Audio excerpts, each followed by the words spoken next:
Welcome to the Junior Level 2 Q&A. Hope everybody's doing great out there. We're just getting everything down and over here. Why don't we bring the questions up over here? So we, as always with these, we have a bunch of people, a bunch of you guys have submitted some questions. Actually, we don't have a ton of questions on this one. So if you've got some questions as we're going, please type them in the Q&A button down at the bottom of the screen. We'll go through the ones that we already received, and then we'll open this up to any questions that you might have. We'll keep going until there's no questions. Sounds good. Sound like a plan? Okay, so we up and running there, Brian? Everybody good? Okay. All right, so here we go. First question from Craig. For larger programs, 200 plus, you note that you would recommend something different for the program based on their biological age. So Craig, I think what you're referring to is in the online class, you know, one of the things that we're always trying to do is give you suggestions on how to practically implement this. And, you know, we have these golf schools. We have the Cyclone, we have the Smash, we have the Wave, we have the EDP. And in an ideal scenario, you would have multiple classes every day, right? So let's say a kid signs up for the month. They can sign up for a Wave program on Monday or Wednesday and Friday. They can sign up for a Cyclone every day, a Smash. And you can have different brackets for girls and for boys, like when they're supposed to separate. And we can talk about that in a minute, because there are certain times where it is good to separate the boys and girls. But here's the problem. What if there's 20 people in your junior program, right? If you only have 20 kids in your junior program, it's kind of hard to offer all these classes because you might have nobody in a class. So there might be two kids in a class. So you kind of want to group them all together. So what I was referring to is if you have a larger program, like over 200 kids, it's actually easier. You can actually implement all of these and usually fill up these classes, and you can get more specific based on their biological age, right? Where if you only have 20 kids in your program, you got to be a little more creative in your junior class and have less time. So in other words, you might have a group class, but you might have different stations set up for some of the kids that are in the Cyclone activities, some of the ones that are in the Wave activities. So you have to wear multiple hats at the same time. So I think that's what I was referring to, is that if you have multiple or larger programs, I would offer more of the classes more times, give them more options. From a business perspective, I always like to charge something for the month. And then they get to come either it's 1 time a week, 2 times a week, 3 times a week. And basically, if they have a set time, like I come Mondays at 4 o'clock, but if they miss, they can always make it up on one of the other ones, right? So that's why it always helps to have those. And then some of the key things, like we talked about from a biological age perspective, you know, girls will always develop faster, right? And as they develop faster, you can go into technical development stuff. They can actually move into the play phase, or move from the fundamental phase into play faster. So they can actually biologically handle some more of the skill windows, and some of the windows change. So ideally, you would actually separate the boys and girls a little earlier. But if you only have 20 kids in your program, you can keep boys and girls together until the growth spurt. Once you get to puberty and the growth spurt, trust me, for a million reasons, you should have girl ones and boy ones. Okay. So Craig, hopefully that answers your question. And as always, if we answer a question, but we didn't answer it the way you were hoping, please just type in the Q&A and we'll come back to it. Okay, Steve, do you have any standards for elite playing kids on what their numbers are for med ball throws and jumping? And I actually noticed the one right below from Mike. What are the baseline numbers for boys and girls when testing sit-up throw, chest pass, vertical jump, baseline shot? So I think you guys are both asking, you know, we do our power testing in our fitness level 2 and in our power class. We do 4 tests to evaluate a player's power, right? So we have a vertical jump, gives me an idea of their lower body power. We do a sit-up and throw, which kind of is like a pulling mechanism, gives me an idea of core power. And then we do a seated chest pass. We use a medicine ball that's 1 pound per 20 pounds of body weight, or 1 kilogram per 20 kilograms of body weight. And then we do a baseline shot where we have them push to the right, push to the left to get an idea of rotary power. And on those numbers for PGA Tour and LPGA, there's certain numbers that we are definitely looking for, right? We're always looking for the girls to be around 18 and the boys to be somewhere around that 21, 22. So in other words, a 21-inch vertical, 21-foot sit up and throw, and a 21-foot chest pass. And then the baseline shot should be about 1.5 times whatever your vertical jump is. Those are numbers we always talk about. And both of you guys, Steve and Mike, are asking, do we have some of those numbers for kids? Well, believe it or not, we actually used to test those in our junior bracelet and hat progression program. And actually, I think I have our old one up here, so I'll show you what we found. Let me see if I can share this with you here. Hopefully you can see this on the screen here in a second. Okay, and that right there, I'll move this over here. I'm going to kind of make this a little bit bigger so you can see that. Okay, now basically I might have went off the screen there. I'm going to move this over just a little bit. Perfect, right there. Okay, so now what you can see, this is based on our old testing, and we did thousands of kids on this. If you look here, you'll see chest pass, sit up, throw, vertical jump. Starting at, let's call it level 1, right? Which would basically, you know, if we're thinking about it from our junior progression, think in the fundamental phase, this would be fun year 1, right? We're looking for that red hat. We're looking for 5 inches vertical, 5-foot sit up and throw, 5-foot chest pass. Now remember, if you take a 2 kilogram for girls and a 4 kilogram for boys, they're not going to get anywhere near this. This is per 20 pounds of body weight. Yeah. So 1 pound per 20 pounds of body weight, 1 kilogram per 20 kilograms of body weight. So that's the hardest thing, is finding a ball. It is. It is. That's the difficult thing. Is the good news is you can find medicine balls. Like Perform Better has ones that you can go every pound. Every pound. Yeah, that's really important. Then it goes, you can see 6, 7. So think of this like, you know, if I was going to think of ages, I would think like, thinking here of somewhere 5 or 6, 6 or 7, 7, 8 and a half, somewhere in here. Then I go 9, 10, 11, 12, 13, 14, 15. If you were really, if I was going to put a chronological age on a biological age, it's kind of what I'm looking at here. So it's when I get to the 9, 10, 11 in here, we're looking for somewhere between, you know, starting out at 10 feet, a 10-inch vertical jump, 10-foot. Notice they should be equal, these numbers. That's the weird thing about this. 12, 14, 17. Hopefully you guys that asked that question, take a little screen grab here. Grab that. You can see some of the numbers that we had. We even have some of our old shuttle run numbers in here as well.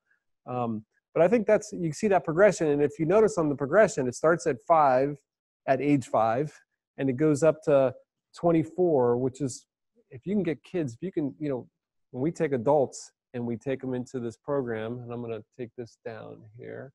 Okay, so when we take our adults and we're saying, hey, if you want to be like Brooks Koepka, or if you want to be like Dustin Johnson, if you want to be like Tiger, here's how far they can, here's their power numbers. Yep. Here's how big the engine is, right? So a lot of people are trying to swing really hard, but they don't have a big enough engine. If I say, hey, to measure your engine, you need to be 22, we gave kids a goal of, forget 22, let's go to 24. Yeah. So we kind of, and if every year we're slowly building, it's not so daunting to be like, wow, I'm so far behind. And I really like monitoring that as you go along, because then you're not just developing kids that can hit the ball straight 100 yards. You're developing athletes that can develop power, and that's so important, right? Okay, hopefully that answered 2 of those questions there, Steve and Mike. Okay, so next one. All the levels have a business section, business to train. I don't see one for the elite level. Is there one, Kevin? That's a great question, Kevin. So as you're referring to, on the level 2 online class, after each one of the schools, like the fun school, the play, the cyclone, smash, we go over some business ideas, how to implement those. On the EDP one, we don't. Now, honestly, what we did for a long time is we basically started from a fundamental phase, age 4 for girls, 5 for boys. And our job was to get them to about 14, 15, where they decide if they want to become a golfer or they just want to stay recreational. Yeah. We did a lot of times trying to get kids addicted into the sport, and we get a lot of business models. Once you get into the EDP, which really is high school, right? High school over there. I think there's a million ways to run this. There are some like national team programs, elite programs. But what we do, just to kind of make it real simple, it's kind of like a wave that we just basically, the kids now have all said that, hey, I want to take this serious. So it's a wave program, 2 to 3 times a week, just like we did with our business idea for the wave. We want to keep that, I think 3 times a week if you're doing EDP is a minimum. All we do on the EDP from a business perspective is we make kids commit to a volume. Right? So we give them a volume of time. Here's how many hours you're going to put in every week to be part of this. And literally, I feel like anybody can be part of that program as long as they put in the volume. I don't care the results. As long as you're putting hard work in there, we're going to benefit you by staying in the program. So literally, I think that literally is the only thing we would change on a business perspective is we have kids commit, almost sign a contract, the volume of work. And as they do this, they progress. I like the 3 times a week as a minimum because these kids are all in. They're committed to doing this. And it's that simple. If you have any other specific questions about that, Kevin, just shoot me. But I think there's a million ways to run that EDP program, but I think you've got to have kids commit to that volume. Okay. Is that your sound working? You okay? Yeah, I think we just had a little mic issue there. Okay. We're All working on right. it. We're working on it. Okay. Let's go to the next one. Let's see. Kids failing the vertical jump test. How can I push them? Working, improving it. Is it normal kids at 9, 10 have lower elevations? Well, you can see based on what we just talked about, of course, when you're younger, it's shorter, smaller than, I'm not expecting you to have a 20-inch vertical when you're young.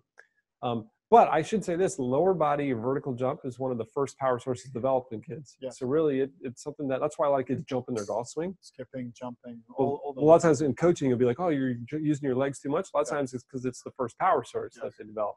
So I think I'm not expecting them to be doing 20-inch verticals, but I am expecting to see progression. I always want to see this going. And now how do you make a kid, and this your question is, how do you have them work on it, improving it, or make it's the same for anything, right? You've got to make it fun, right? Yeah. You got to have jumping fun. And there's lots of jumping games that you can implement with the kids. You know, like we still do like sack races or hopping races and all those things make it a ton of fun for kids to do jumping programs. I also think that challenges, contests, like competing with other kids, putting some boxes and having them a target. Let's see if they can jump higher, like some type of, even if it's mounds of grass or jumping out of bunkers. You know, there's an iPhone app that you can do vertical jump. There's sensors you can do vertical jump. So there's a way to gamify this and make it fun. Yeah. There's even that ball that they could throw and see how high they get it. I actually like jumping in the bunker too. Yeah. I think kids like this, like playing in the sandbox, but to be able to create force out of the sand is really difficult, right? To be able to drive that. So jumping up from the bunker out onto the grass is difficult. But fun games, and then sprinting. I think sprinting forward, sprinting backwards actually helps your vertical jump, and kids love, you know, as long as you're not making them run till they're going to throw up. But if there's sprinting contests, it's like let's go ahead and here's what we're going to do is we're going to all chip 10 balls and then we're going to sprint to see who can get the 10 balls as fast as they can, and you're going back and forth. Again, there's ways to make kids do conditioning. That's a great way to work on their heart rate and control too. I mean, Tiger used to do that, hit a wedge out there, sprint out, pick it up, run back, take a few deep breaths and do it again. You know? Yeah, so there's a million ways to do that. What ideas would you have for activities that kids can do at home to improve motor skills or hand-eye coordination? That's a great question. That is a good one. I know. I think it depends on the age, but let me tell you how I think the sooner you start with hand-eye coordination, the better. Yeah. And literally, like, there are things you can do. We call it active start even before they start your junior program. Like we have a lot of parents that have kids in the program. They're like, I've got a 2-year-old at home. Is there anything I can do? And a lot of people will laugh, but there's a ton of stuff you can do with a 2-year-old. Here's what I like. Some of the easy stuff. Take the, Christmas, or any of the holidays, you have the wrapping paper, right? And you get that long tube, right? Save those tubes. That's going to be the first golf club that a lot of these kids use. I like those. I like bubble machines, right? Take those bubble machines. And I like balloons. Now, you got to be careful with balloons because the balloons pop. They're choking hazards with kids. But if I had balloons or if I had bubbles and I had one of those little things, I love setting that bubble machine up. And I say, don't ever let a bubble hit the ground, right? That's a good one. So they're trying to hit the bubble, going back and forth. And literally, that's hand-eye coordination you're doing right there. I like a balloon where they can hit back and forth the balloon or keep the balloon up in the air. Just getting the point of getting used to striking and hitting and striking, right? I think you can put it down on the ground and say, how high can you launch the balloon up in the air, right? So they have to sweep the ground and hit it up. If the tube breaks or hits something, I mean, let's say they're swinging in the house and they hit your mirror or they hit, just the tube's going to break, not the mirror. That's why I like stuff like that. I think the other one is, a good friend, Leah Mucklow, does this, but the table tennis machines. I mean, it's a little more expensive, but a ping pong machine is fantastic because there's a couple out there. And I can get you a link to them, but basically you can control them, the robots. And you can control the speed and the spin. And I've actually done this with my daughter growing up. She's actually a goalkeeper for lacrosse now, but she's a good goalkeeper. And a lot of it was these, using ping pong machines for eye-hand coordination, throwing a ball against the wall and just catching it. Lots of things like that are really good. Catch it with your left hand, your right hand. Sounds weird, but like bouncing, like Dave said, bouncing or throwing up and catching is a great way for hand-eye coordination. But as soon as you can get a stick and a ball in their hands, I think even better. Like having them with like I said, with the balloon or with the ball, having them dribble like a hockey stick back and forth, I think is great. Just making them understand depth perception of where the ground is as they're going through. I think that stuff's great. If you want to make some of the moms and then some of the dads happy, give them a little broom, have them go around and they're sweeping the floor as they're hitting the balloon around, right? There's some couple of sophisticated apps for eye testing as well and for creating these games. Some of the visual perspective stuff you can do online. So Nothing beats hand-eye coordination with a stick and a ball or stick and a balloon. I think that's great. Okay. And by the way, let me, before I go off that, if you go on the internet, look on YouTube, look up active start, look up activities for hand-eye coordination. I think there's some great things on YouTube. There's New Zealand has they're called Spark. I think it's Sport and Recreation New Zealand has some great active start. I think that's some PDFs of some ideas for kids stuff, but active start is what you would look up for hand-eye coordination. You'll see a bunch of stuff. Okay, how long does the speed window last? And is the duration of each speed window different for each child? Great question. So windows, let's talk about the windows real quick. So we talk about in the level 2 class a lot about these windows of opportunities. And there's tons of debate in the research world whether these exist or not. All I'm telling you is we don't have peer-reviewed evidence based on the windows. We just have world championships, gold medalists, people that have just shown us that I think you're kind of crazy not to go after these. But we know that your body skeletally changes, hormonally changes, neurologically changes, cardiovascularly changes as you develop, right? And there are certain times where just the stars align perfectly, like for strength, right? There's a certain time in life where obviously testosterone peaks really high and we can actually build strength better than in their time. Growth hormones in there. And we always say is that if you can take advantage of those windows, then we should take advantage of those. Yeah. Well, one of the things, a phenomenon that happens a lot is if you look at the fastest people in the world, like Usain Bolt, you know, a lot of people think, well, they're really flexible. Actually, really fast people tend to be a little tight, right? It's kind of like, I was thinking, think about like a bow and arrow, right? Do you want the string taut or do you want it slack? The more taut it is, the more speed I can get out of it, right? So actually really fast people tend to be a little tight. So there's this weird phenomenon that when kids are growing fast, when they hit their growth spurt, the bones grow faster than the muscles. When the bones grow faster than the muscles get put on tension. Now that can create mobility problems, but it also creates an advantage for speed, that we can actually teach the muscles how to fire a little faster during those phases. So there's really 2 speed windows that Charles was referring to there. When you're really young, 5, 6, 7 years old, it's the fastest you're ever growing, right? So it's a great opportunity to go after speed. And then when you hit your growth spurt, there's another window. Now, on all these windows, we always say we call them windows because we're warning parents. We always say, listen, you got one chance to do this right. You can't go back in time. Once you miss one of these windows, it's over. We say this all the time. But in reality, it's not really a window. Let's call it a gate. When the gate opens, you can start training that effectively, right? So like when the strength window opens, there's testosterone's there. You've got everything you need, the resources to build that muscle. The gate opens. Now, go 50 years down the road, some of these gates can close, right? But literally, think of it more as the gate opens. When the gate opens, we start training, and we make it a focus when those gates open. I don't like to think of it as the window closes. It stays open, right? Now, the problem is if you don't start and the window's been open or the gate's been open for 4 or 5 years, you've lost 4 or 5 years of development that really seems to be critical for some of these people. And as we get older, certain things happen in the brain, myelination of some of the nerves, and there's this trimming that happens that makes it difficult sometimes to express these things. So that's why I always feel like it's easier to start when the window opens or the gate opens. So there really isn't, it's not like, oh, that's a 2-year window, it's a 3-year window. When the gate opens, start training. We make it an emphasis of the program once the gate opens. And then as other gates open, they become the emphasis, but we still do a little bit of this one in the past. So it just adds, right? That's the kind of the best way to think of those. Don't think of them as windows, think of them as gates. Okay. Looks like, Claire, I've got just text something. Let's see. A lot of junior tournament rounds can last 5+ hours. Tell me about it. How can we prepare them for that physical and mental endurance considering kids' narrow attention span? That's a great question. First thing we got to do is stop these 5-hour rounds. That's what we got to do, because that's crazy. It is crazy. It is, you know, I think you got to prepare the parents too for some of these endurance rounds there. So I think that's a great point. And I think it's really, really important for you as a coach, you know, to not just be talking about how do you swing, but how do you prepare them to play, right? And understanding pace of play and some of these things is important, but it's still kids.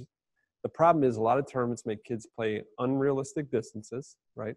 They're not really setting them up appropriately where every kid can achieve a par on every hole. So the kid's getting a 9 on a hole, it can take a long time, right? So I think physically, things that you can do. Number one, nutrition. So important, right? So you talk to kids, you know, we're such sticklers to this. You know, if they show up, you know, at the junior centers with, sugary drinks or horrible types of food. We're like, none of that's allowed here. This is an elite performance center. And we kind of teach them, here's your opportunity to train like a professional athlete. And professional athlete would never be doing those things. And we show them why it affects you, how it makes you spike with energy, then crash. And we kind of, I think you got to educate the parents too. Kids are at the mercy of they eat what mom or dad feeds them, right? So I think if you can educate the parents too on here's how we keep them hydrated, here's so nutrition is so important on these 5-hour rounds, especially if it's heat, right?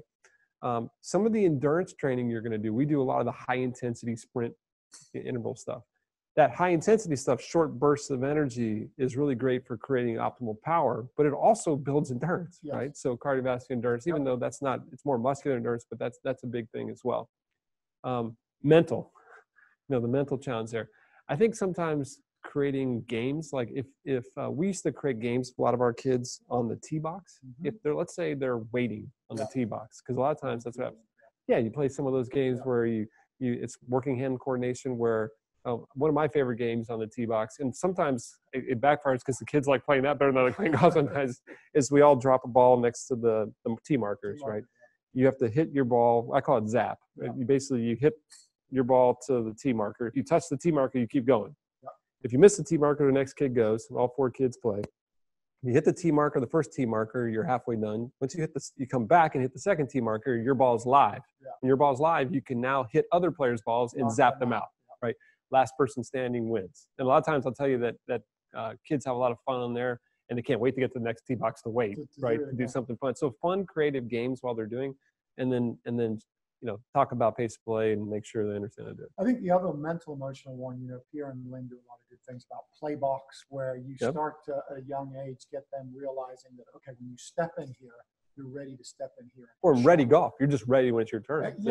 That's one of the biggest problems I see. I went to a junior event where, again, it was 3 in each group, and it took 5.5 hours. And the time it took these kids to make the decisions, and they've got range finders, but some of them don't. So the ones that do have got an advantage. The others are walking off yardages, and it really is tough. And I think that hopefully we can get governing bodies and so to listen a little bit more and start handing out some penalties, because maybe that's the only way to speed it up. Yeah, but mental endurance for kids, it's not like we need to take them into mental strength, mental endurance. No. You gotta have fun. It's gotta be games, activities, things for them to do.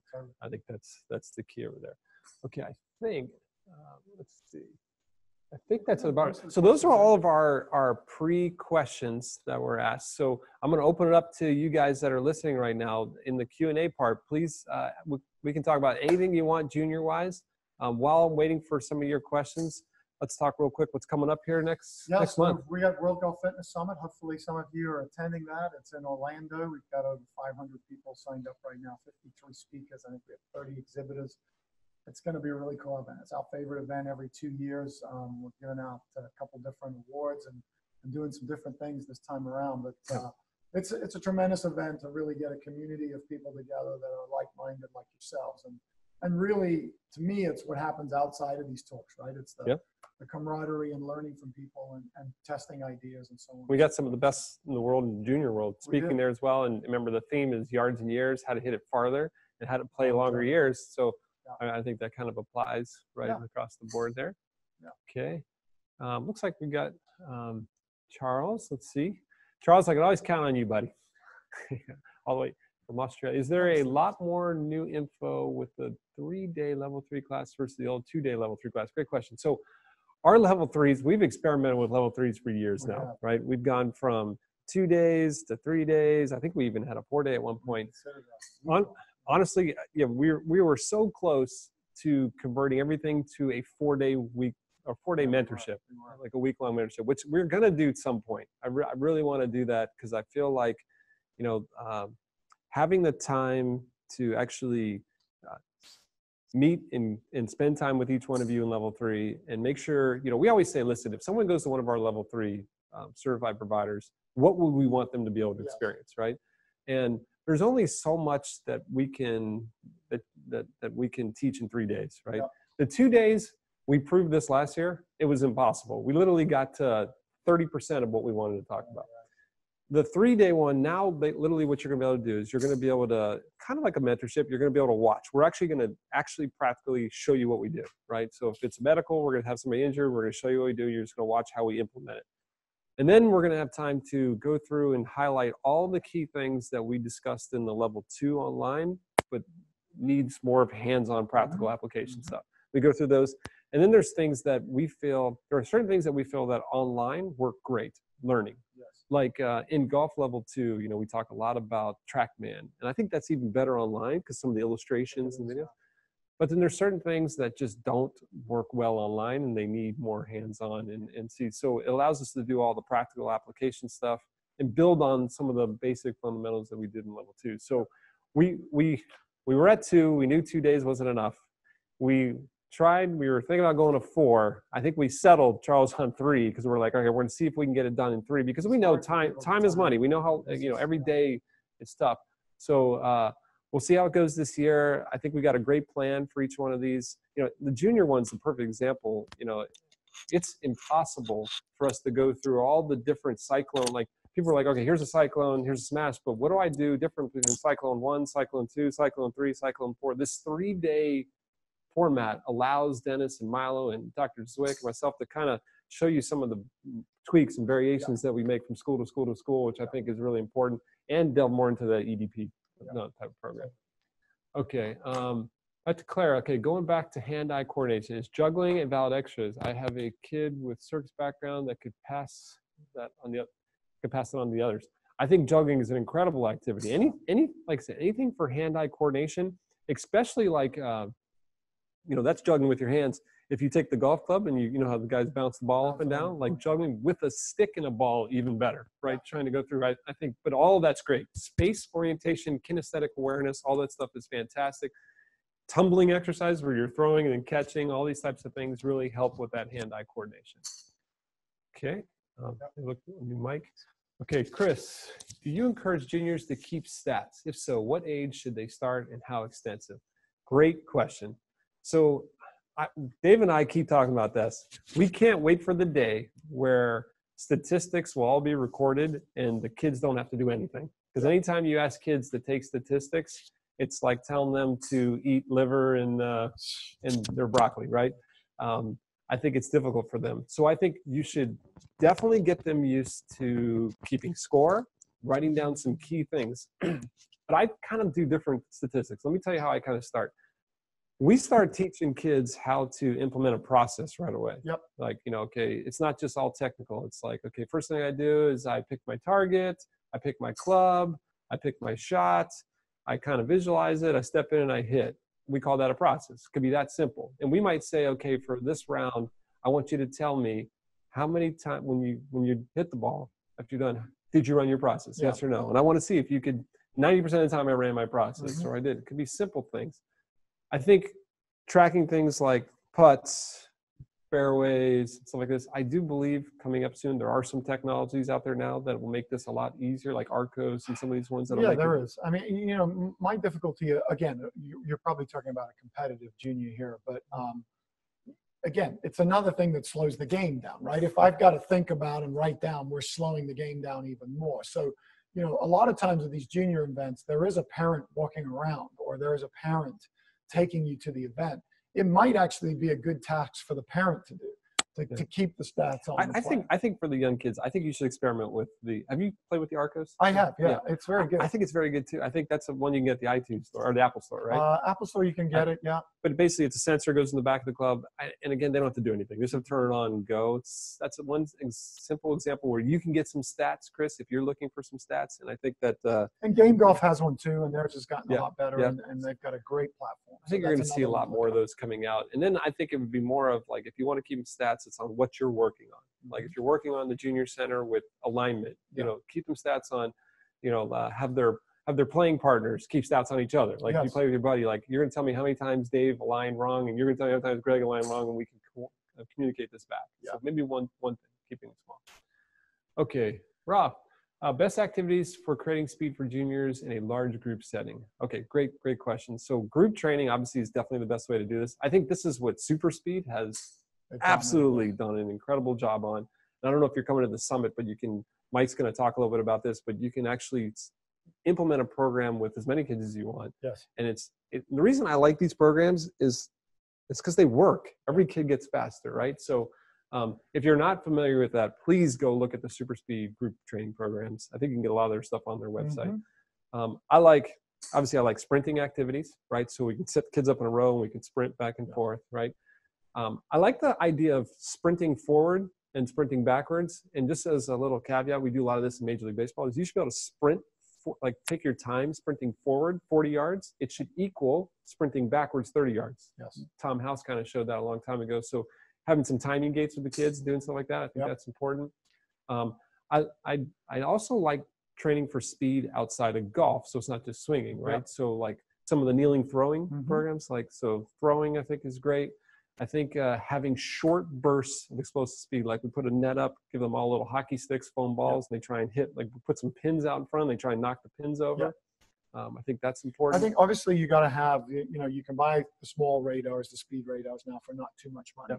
I think having stations and competitions where, hey, okay, I want you to show me your best jump with speed, your best, lift your foot with speed. So some of our power things that we know increase power, bend your left arm for speed, and just have them start working on speed. And the other big thing I would say too with speed is don't get locked into having them hit the golf ball. If you've got a net or something they can hit into a net, because a lot of times they might not hit it that good and they slow down to try and hit a good shot. And we're just training for speed. So. And I also want to promote that New Zealand Spark again. They have a great group activities for speed, like kids in a circle, and then when the kids come in the middle and they play tag, and the next kids come in, and you can do stuff like that for some of the speed drills, for some of the sprinting ones. Again, that New Zealand Spark, Sport and Recreation is great for a lot of those. Okay, let's see. What are some of your go-to exercises that work on kids' breaks?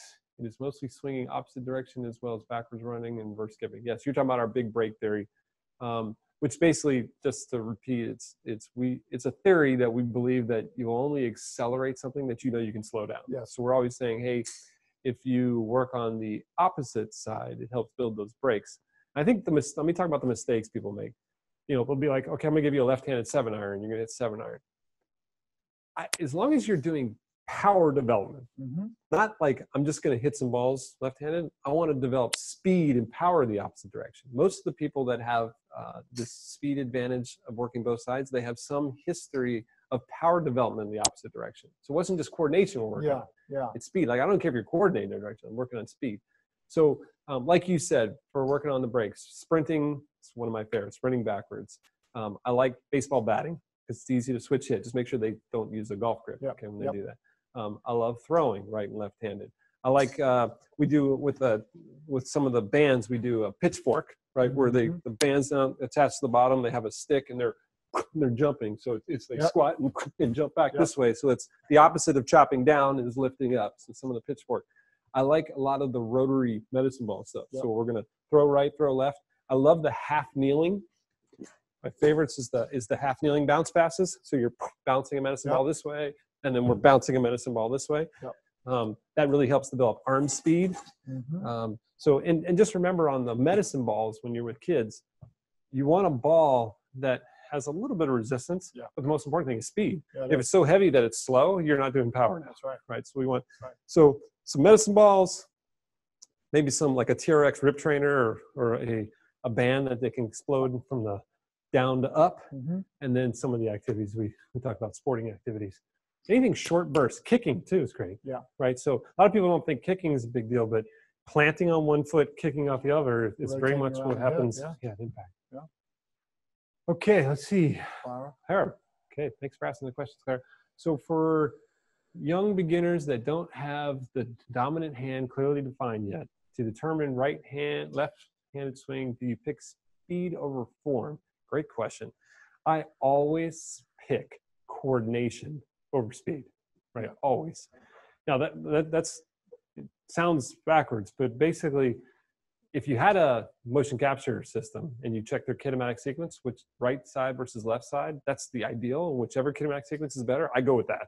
Right. And we've done this a couple times, believe it or not. They're not sure which one it is. It's usually very obvious. And that kinematic sequence to me is more coordination based.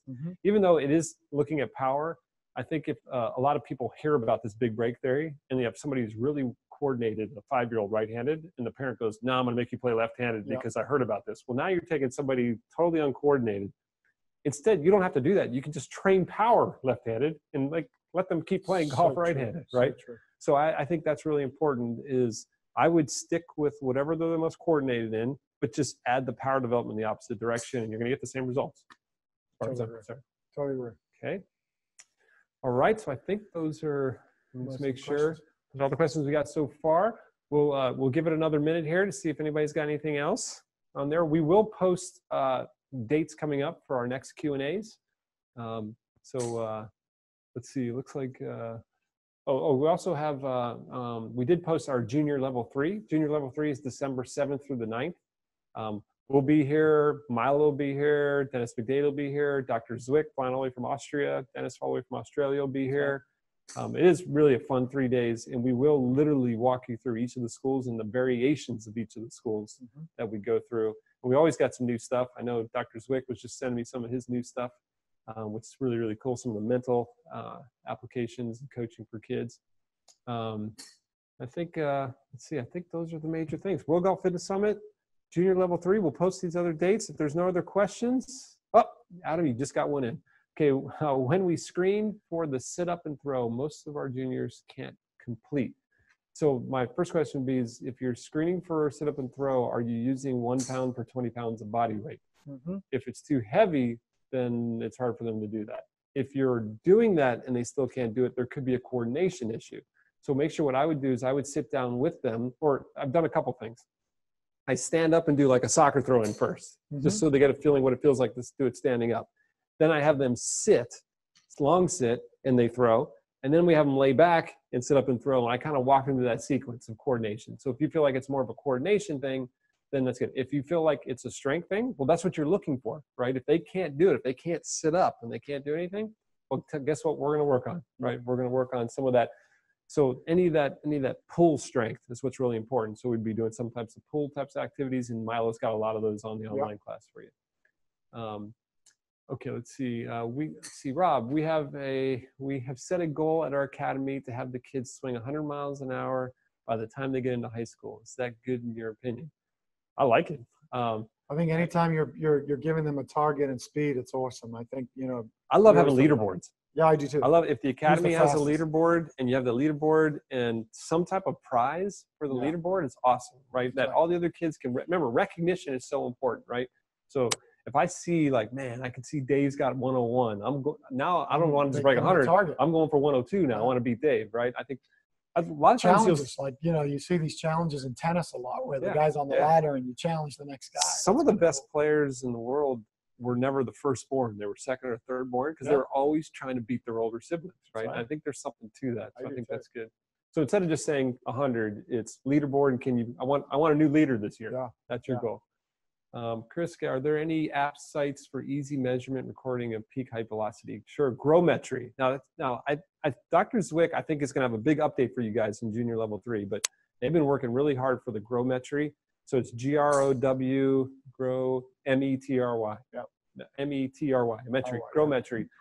I think you need a login there, but if you email Dr. Zwick, and I think there's an email right on the Growmetry site or app, just say him that you're junior level 2, and he'll send you a free login on there. Yep.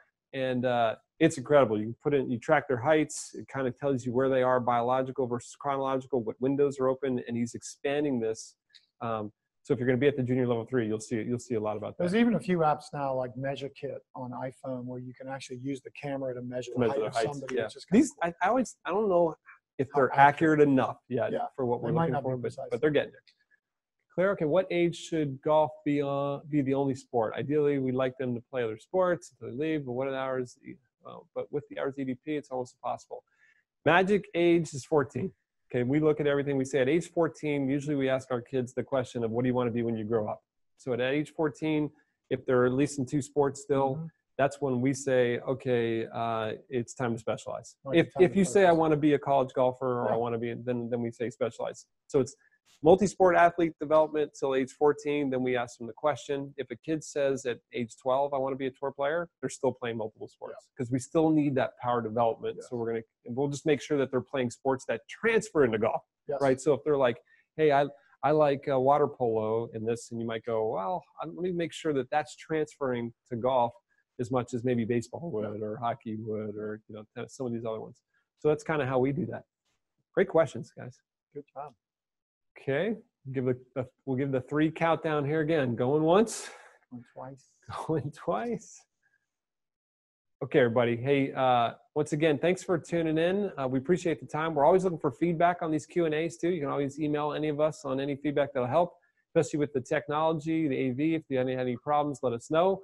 But thanks from everybody here at TPI. We appreciate it, and hopefully we'll see you at the summit or Level 3 Junior. All right, Take care, guys. Take care.